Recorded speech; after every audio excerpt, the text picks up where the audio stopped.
Hey Shane, happy Thanksgiving.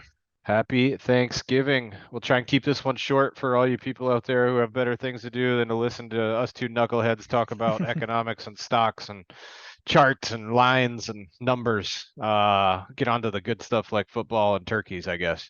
Yep. So with that, let's just get right into it. Let's.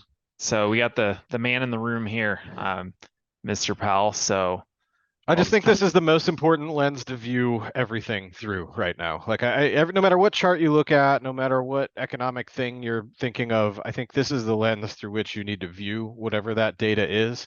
And until these guys back off, I just think that this is the most important thing. It trumps everything else, and you gotta keep this front and center. So we won't belabor it. The point is that uh, Mr. Powell is very clear that they're going to be making ongoing rate hikes. They're not going to be pausing. They are not going to be pivoting to cutting rates. You can go ahead, Kyle, and go forward. But people who have watched this chat the past couple of weeks have seen, this slide, so it's nothing new. But the point is that he just hammered home the last time he spoke on November 3rd that we're not done hiking rates yet, and hiking rates is hawkish, cutting rates is dovish, pausing is not necessarily dovish. It's just not hawkish. So um, I don't think they're gonna pause at all, and I don't think they're gonna pivot at all.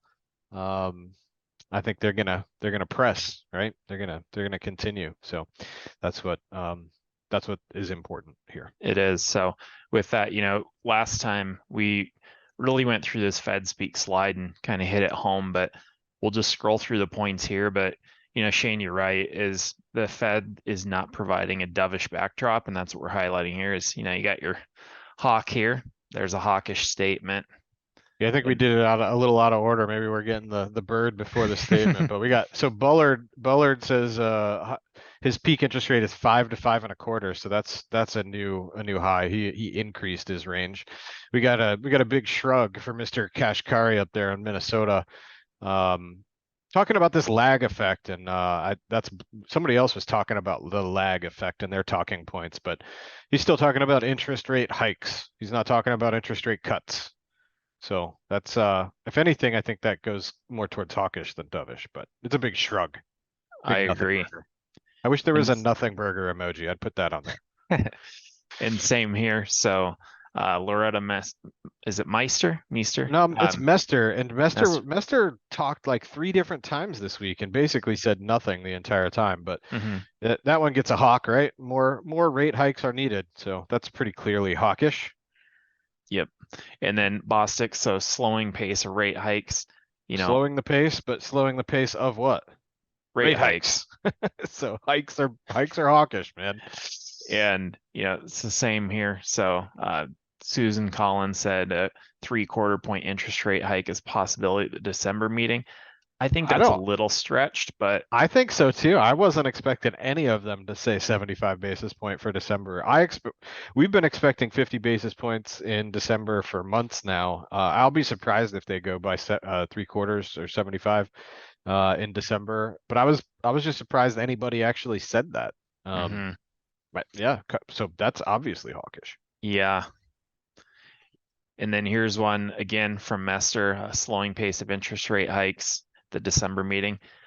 I think that makes sense, but again, it's still hawkish. Yeah, Slowing rate hikes does not really boost the economy. yeah. I mean, if I told you that they're hiking by 50 basis points and I didn't tell you what they had hiked by before, you'd say, well, that's hawkish. Yeah. And then it's the same here. Mary Daly says she supports raising the rates to 5%. And just so everybody knows, when we're referencing the 5%, that's the Fed funds rate. That is the shortest term rate. That's the overnight lending rate to other banks. So you can actually look out, 30 years, and you're going to notice right now it's lower than that, and that is not normal. Yeah, it would be very normal to have the Fed funds rate be higher than the 30-year rate. That'd be weird. Might happen though. I don't, they need to address that, but I think it's more important that they address inflation. And then we got another big nothing burger, man shrugging, because the Fed will release the minutes from their most recent meeting later today, about an hour and a half from now, and the market will probably see a little bit of volatility. right around the time that that is released. For what reason, I don't know. There's no news. I think people will just kind of be looking to see if the rest of the crew was in alignment, or if there was some actual discussion or people who were not in alignment with Powell's comments from November 3rd. But even if there are some doves out there, I don't think it matters that much. There's way more hawks than doves, and yeah, the minutes are kind of, I don't know. It's nice that they come out, I guess, but I don't think there's any real reason to get worked up about whatever it says. It's 3 weeks old.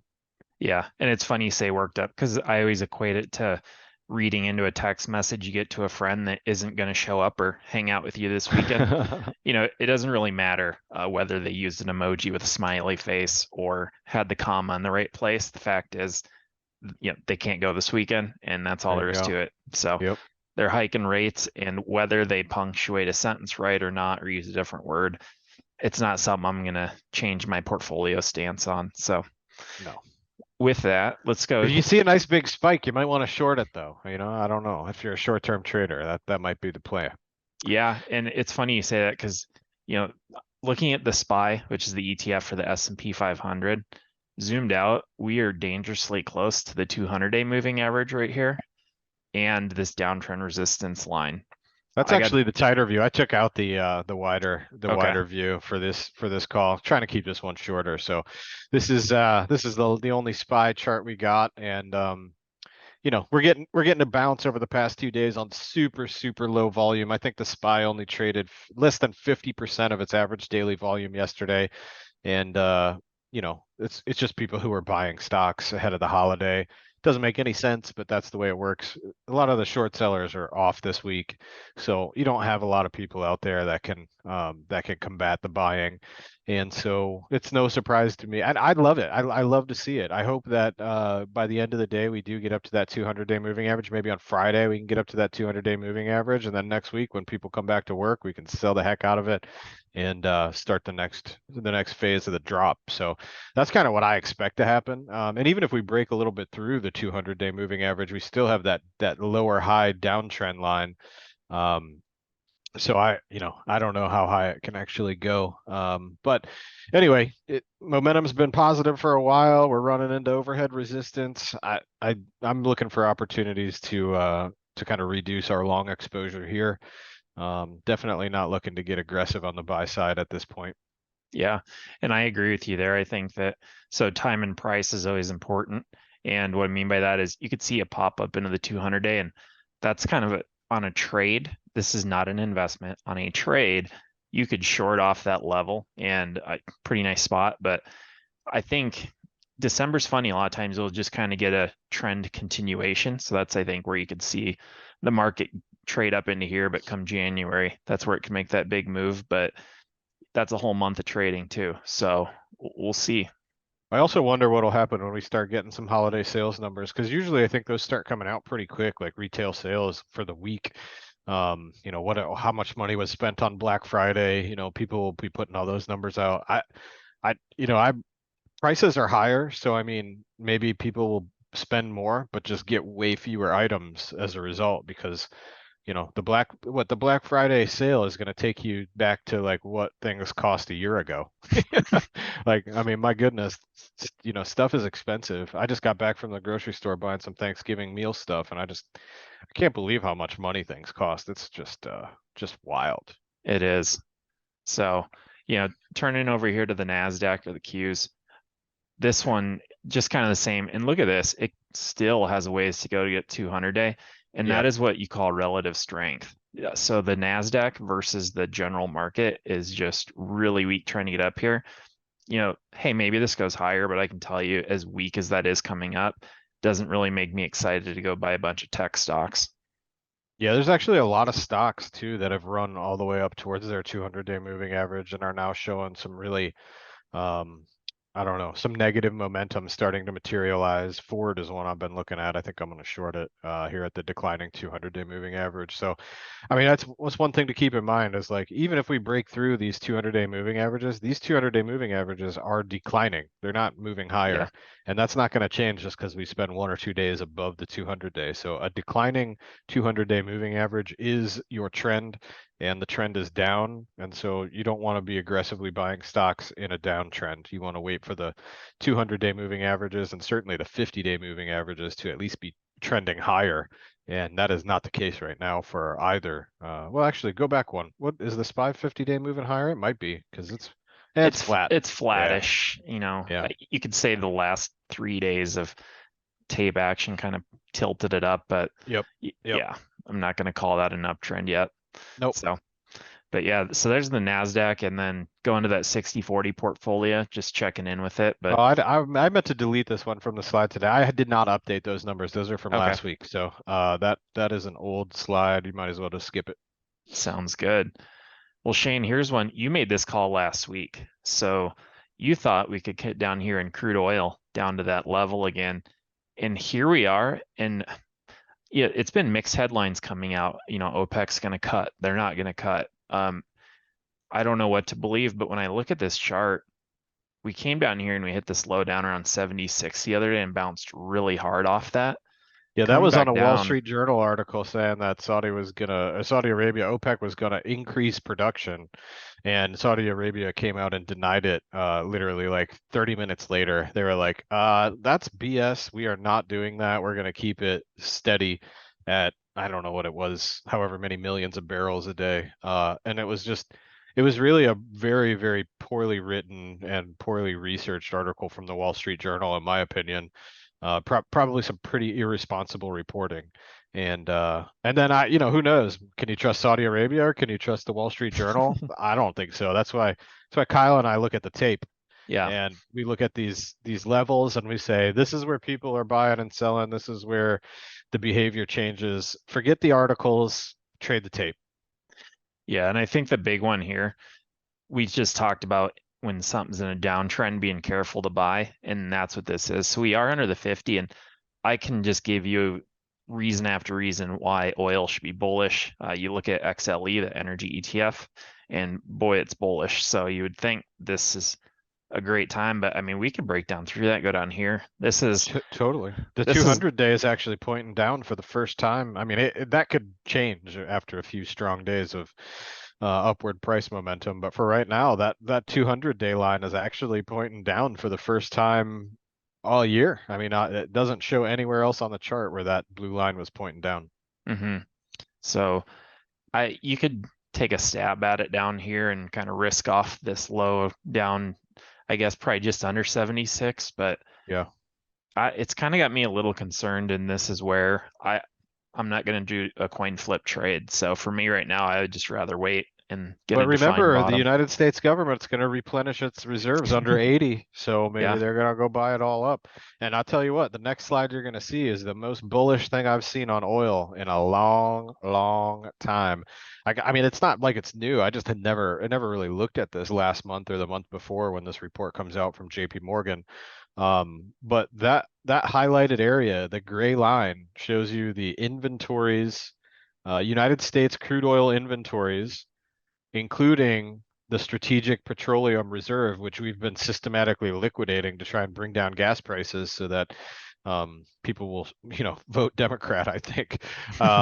But that that's a low we haven't seen. I don't know how far this data goes back, but this chart goes back to 2013, and the average minimum reserve was over I guess that's a billion barrels. Yeah, hmm 1,000 in millions is a billion. So that's over a billion barrels normally. Um, right? Yeah, using the left-hand axis.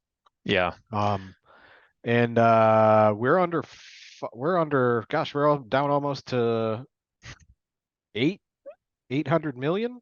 That's 20% below the prior lows. hmm So that needs to go back up. We don't have nearly enough in reserve. And I think that's why you're gonna not see the price of oil fall too far, because as the price goes lower, hopefully, and again, this is wishful thinking, but hopefully the people in Washington get their heads out of their rear ends and actually replenish the reserve. That'll um, put a kind of a bid under the price of oil. So I think it could easily go a lot higher from here based on that. Yeah, and I tend to agree with you there. When inventory's down, you got to restock it. So, Got to, no matter what the price is. So these hmm guys they gotta take advantage of oil under 80. I yeah, mean, they said they would, so hopefully they're gonna do what they said. yeah. And here's XLE, and like I was saying, XLE looks great. And I've heard a lot about XLE, or energy companies tend to lead the price of oil.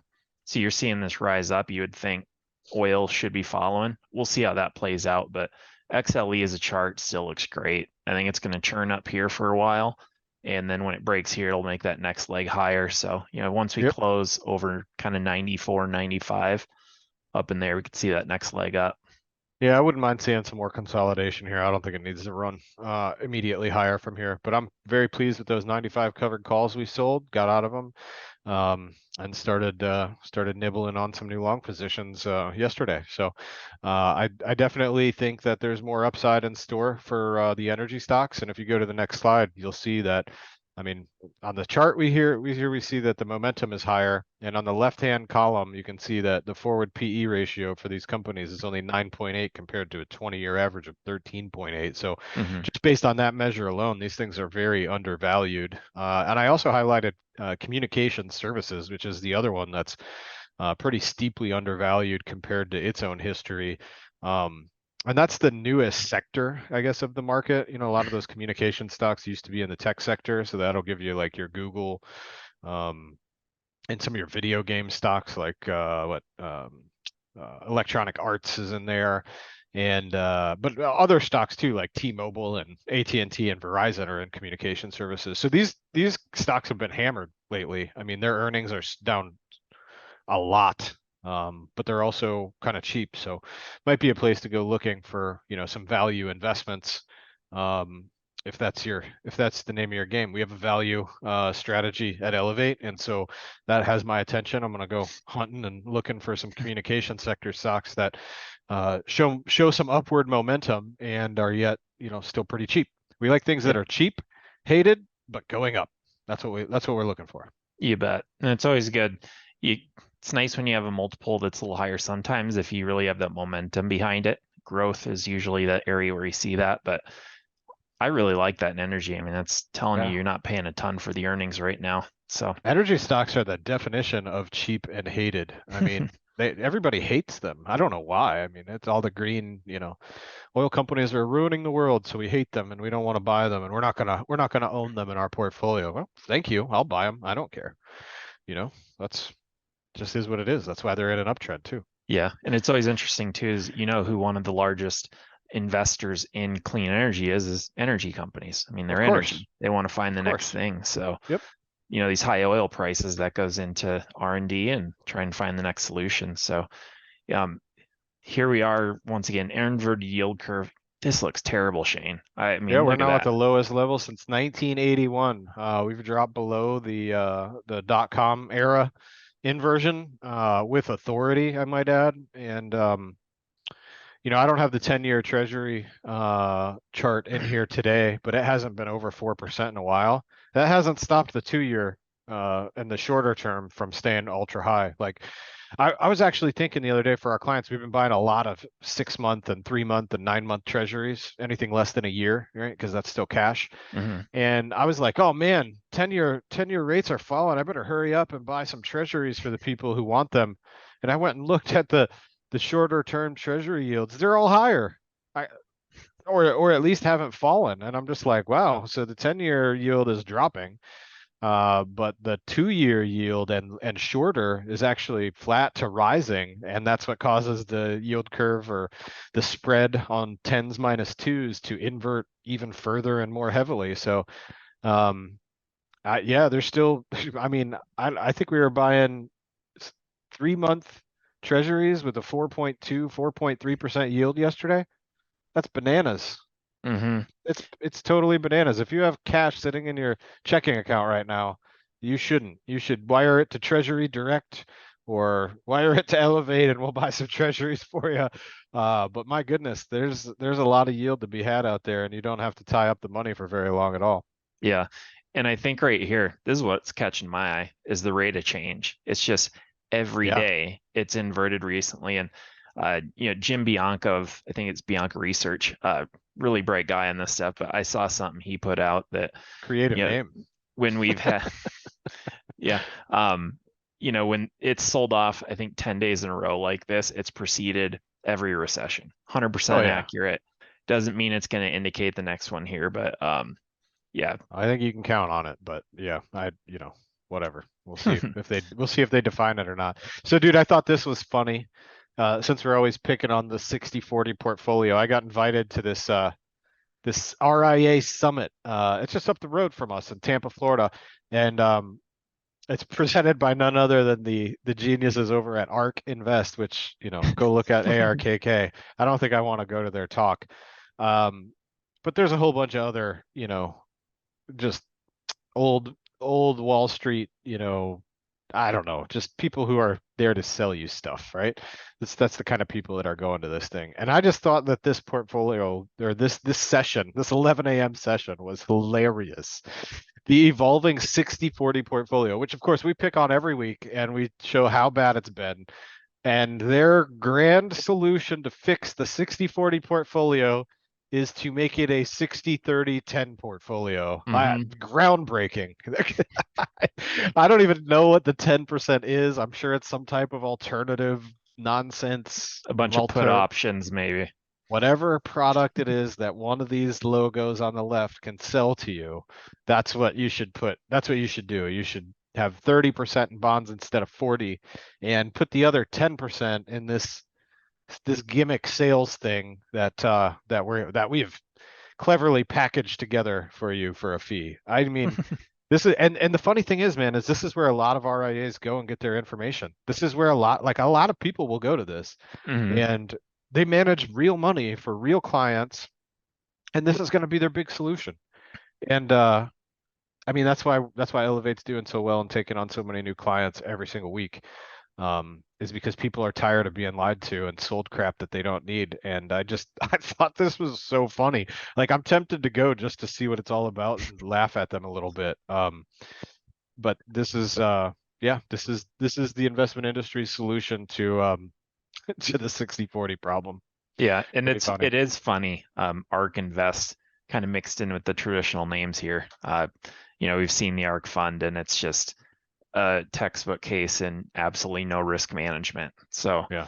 I will it's say that interesting. we do like Nuveen on that list, and only hmm because they have these closed-end funds that invest in municipal bonds. And when those things go on sale, they are just fantastic to buy for people, especially people who pay a high rate of tax. Even right now, you can buy Nuveen municipal bond funds at like a 10% discount to their NAV and their net asset value, and they pay 4 or 5% tax-free monthly interest. So we like to we buy them when they trade at 20% discounts or more. 10% discount is not quite enough. 5% tax-free is not quite high enough yield for me to think it's worth it. But we monitor them internally at Elevate every quarter, and when the time is right, we will pounce on those again. So anyway, neither here nor Perfect. there. Next. Well, let's go to the big topic here. So, Thanksgiving dinner. I'm excited to go out, and I gotta say first, Shane, I was looking at this, and so this is the cost of the meal for 10 people, and $64 still. I was like, man, I think my turkey is at least half of that already. But Yeah. um, I don't eat turkey on Thanksgiving. I can't stand traditional Thanksgiving meals, but this is apparently what the traditional Thanksgiving meal costs to feed 10 people. So $6.4 a head is a lot more, 20% increase from the $53 or $5.3 a head last year. And that's on top of a nice big increase from 2020. So the inflation is real, ladies and gentlemen. Um, but yeah, go ahead and hit next. You'll see that back in 2021, the Biden administration was reminding everybody that they were going to save 16 cents on their 4th of July cookout. in 2021 from 2020. So I hope you didn't spend all that 16 cents in one place and you can put it towards your Thanksgiving cost increase this year. Pretty Yeah, and funny. that's hard. It's, again, when we're talking about inflation, it's always sad because there's that part that this is real families and people trying to put food on the table, and it's gotten expensive. So, you know, Crazy expensive. hopefully everybody has a wonderful Thanksgiving and comes together. It's just, sure it'd be nice to see these costs be a little less. I don't know what ours cost. We make lasagna, so you can come on over to our house if you want lasagna for Thanksgiving. And Shane, you brought this one up. This is the forward PE on, is this the S&P 500? Yeah. Yeah, so I was just digging through the JP Morgan Guide to the Markets, which is comes out at the beginning of every month, but I just didn't have time to go through it yet. So I was going through it last night and I see the forward PE is actually a little undervalued compared to the 25-year average. My problem with this, and I've highlighted it at the bottom, is that I think earnings are being overestimated here.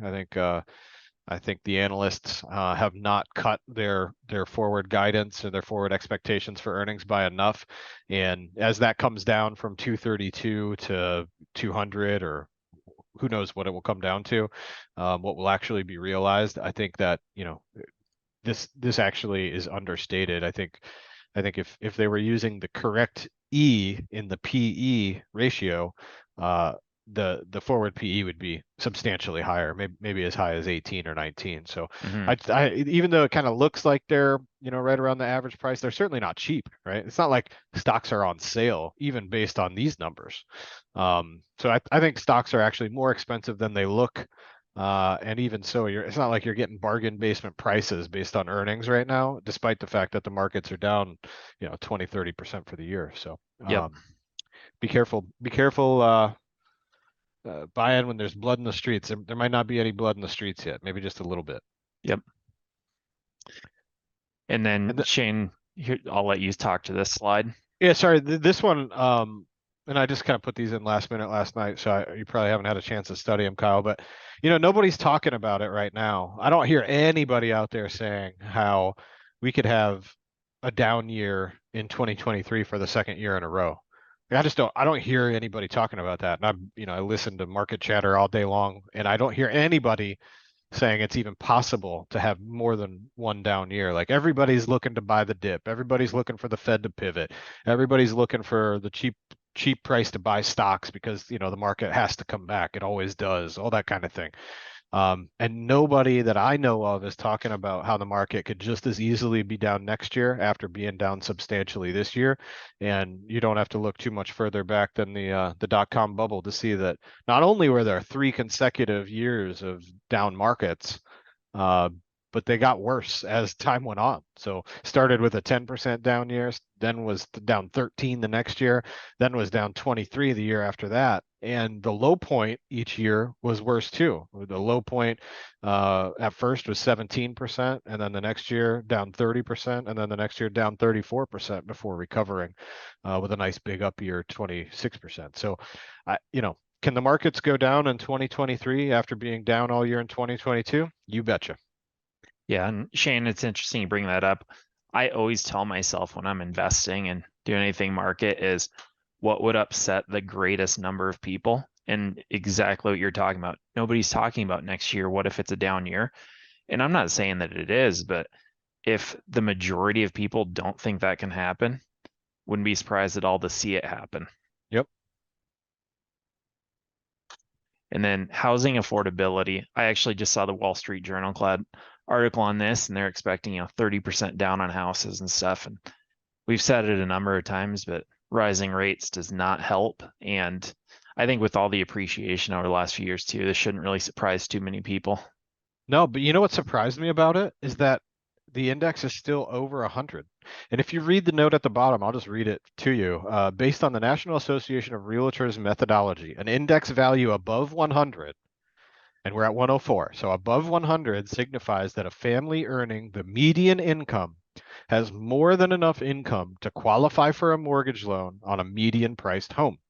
The calculation assumes a down payment of 20%, and it assumes a qualifying ratio of 25%. And so I was blown away that we're still over 100, which means most people, or the median person, can qualify and afford to buy a home. I would have thought we were well under 100 by now. Based on that definition and so on. So I was actually quite surprised. Hmm. I do think rates are going to go higher, and I don't necessarily know that prices are going to drop enough to cover it. So I would expect that over time we will drop below 100. You can see back in the early 80s, it was well below 100. Um, but hasn't been below 100 really since, what, 1985, 1986, whatever time frame that was when it went above 100. It's never been back below there, which is a trip, because people look at the interest rate on a mortgage right now at almost 7%, and they're like, I can't afford a house, but apparently the median person still can based on this math. So I thought that was very interesting. It is. All right, now to some funny stuff. Yeah, so Shane, you got this one. I don't think we have to explain this too much, but if anyone can't see it, this is a coffin. So, Yes, the consumer looks great for a dead person. Um, looks very natural. This came from Hedgeye. We love the guys at Hedgeye. I recently added to our subscription with them. I appreciate the work that they do, and they don't always get it right, but they're they'll own it when they don't, and they've been very right this year. And I appreciate what they're doing, and they got a sense of humor about them too. So yep. just thought I'd share this, and of course give credit where it's due.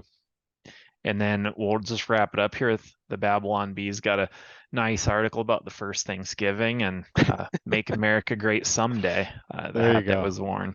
Yeah. So, I don't have one of those hats, by the way. I don't think I'd wear one, but yeah, somebody was wearing one back in the early days. Anyway, I hope that everybody has a great Thanksgiving and gets to spend some time with family and take some time just to be quiet and thank God for the life that you have. And even though it's not always easy, and for some people it's harder than others at times. Just be grateful that we're here and for the people that you love in your life. And we'll be back at this next week. And just God bless you all.